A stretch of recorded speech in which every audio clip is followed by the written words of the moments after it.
Hello, you beautiful people of the internet. I'm the Zodiac Lord, and I'm back bringing you more palette challenges. Woohoo! I honestly have been really enjoying doing these a lot more than I thought I would, and I thought this one was honestly pretty dang fun. So, um, yeah, here I am finally editing it. I've had it sitting around for a while, so I finally decided to do some editing after 5 billion years of completing it. Um, it's whatever. This one I saw and I was thinking about it, and it was like it was like pink or hot pinkish, red, orange, yellow, whatever, and so I just immediately thought fire, flames, stuff like that. So that's kind of what I was going with, like a uh, little phoenix person, child. I don't even know. Like, all I knew was that I wanted like flaming hair. That's all I knew going into this, and that's what I got. And I honestly like the result. So I decided, looking at this, that possibly one of the best things to talk about for this one was I thought I would debated it, and I thought I could talk about lighting again, more about lighting, colors, something, and I decided that I wanted to more talk about. I decided that why not talk about design, and that's not only pertaining to like character design, but also just designing pieces in general and things like that. I guess I'll more be phrasing it in more terms relating to like character design, even though this guy ain't a character. I felt like just the way he was designed, how that all played out, that this would be a good sort of opening for it because he's designed to represent fire. Um, so, I don't know. Um, I was going to do lighting, but then I decided, you know what, I'm definitely going to be doing more lighting in the future, so I want to save that for something better. So, yeah, let's do it. So, I think when it comes to designing, first of all, I'm a strong believer in learning what not to do. So, where I think a lot of people go wrong when it comes to designing characters or even just designing things from concepts and stuff is that they don't usually put a lot of research or thought into the designs of characters and things like that.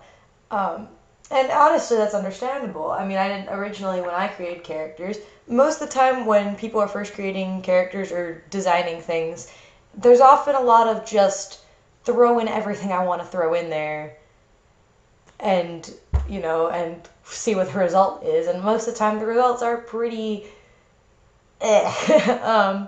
Like, that's where you get most of your, like, Neko, like, that's where you get, like, creepypasta characters who are Nekos or teenagers, and uh, that's where you get, like, your Attack on Titan characters who have pink hair and all this. It's sort of the biggest flaw with character design is just not thinking it out and preferring to put everything you want to be in there or you think you want in there rather than thinking about what would look good and appealing or what would make sense. And this one could be a pretty good example for it. Sometimes when it comes to like me creating characters, I like to think of like a certain theme, and you can probably see that with a lot of my characters. It's one of the things I default to.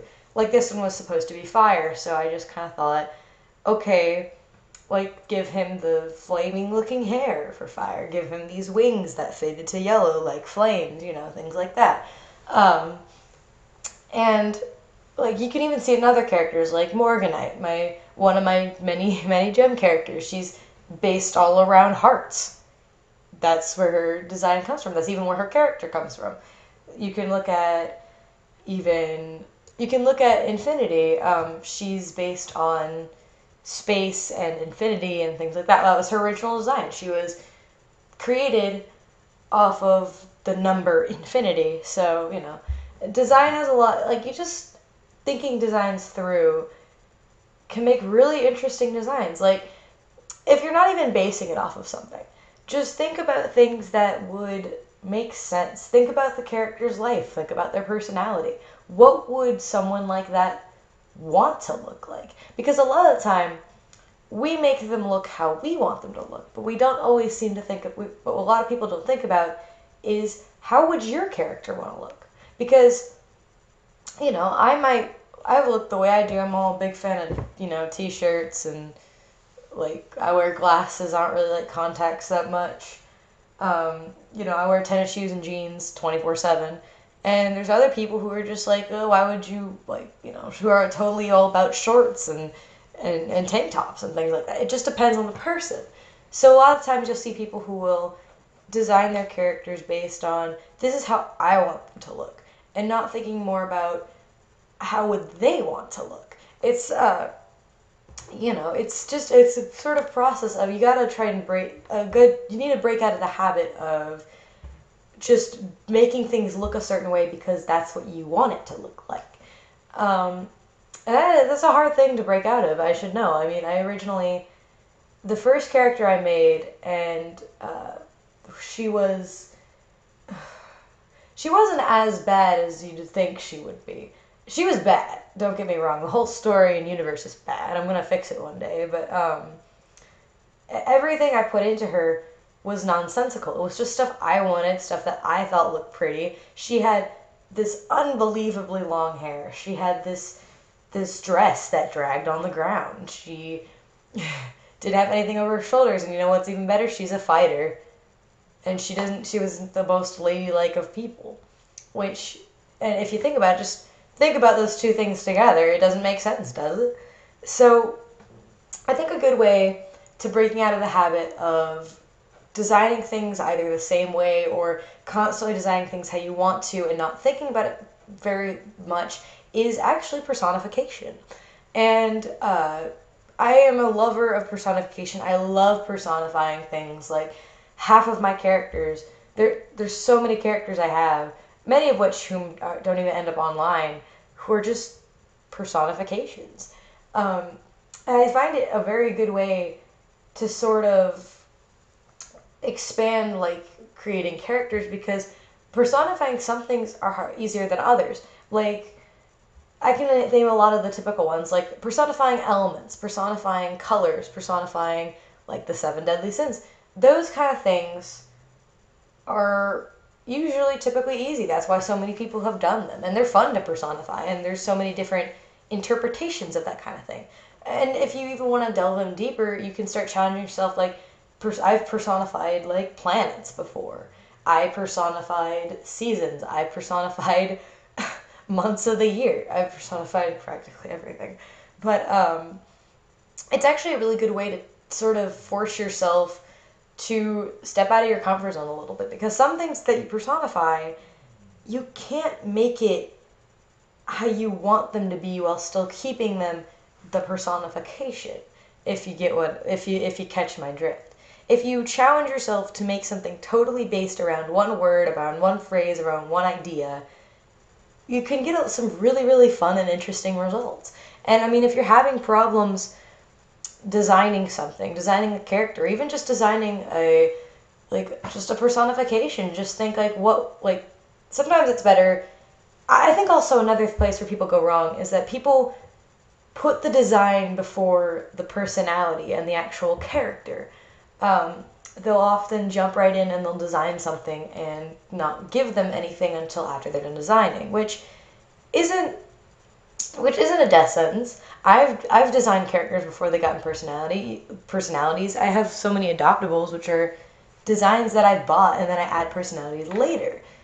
But some things that some people need to do more of is, a lot of the times it's so much better to come up with the character and let the design evolve from that. Because sometimes, I mean, it depends, obviously. Some people can't make a personality before they design a character. They need that visualization to give them a personality, which I totally understand. But in most cases, if you make the character first and then just in your mind imagine what they would look like, you can get a lot better designs than if you just make a design and suddenly attach whatever personality you can, because the design and the personality aren't going to line up as much.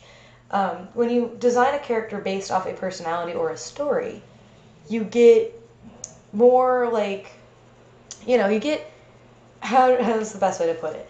Your design spawns more from the character, so the two kind of match up like puzzle pieces together. I don't know if I'm just making sense. I don't know if I'm just rambling and none of this is making sense. But designing is hard, and I just think that with designs, we need to be more conscious. With a lot of beginning character creators, my advice to you is when creating characters, be more conscious about their personality, about their story, about who they are, and be willing to put something in there that you don't necessarily like. I think one fault a lot of people have is that they design all of their characters based on what they find attractive, which, like, if you look at anime, that's what anime is. Most animes design characters to be attractive most of the time, at least when it comes to main characters. So people just, I can't talk. I'm sorry, I've had a long week. But just challenge yourself to step out of your comfort zone. Challenge yourself to personify things. Challenge yourself, if there's something that you don't draw very often, like say you don't draw thicker builds, say you don't draw buff people very often, make a character based on that one trait. Let that trait be your starting point. Don't limit yourself of making Barbie characters that are just, they all have the same faces and the same general design, and there's little variety, because variety makes stories and characters all that more interesting, and they also make drawings all that more interesting. Again, I know this sounds like I'm just applying it to characters, but this can be applied to drawings as well.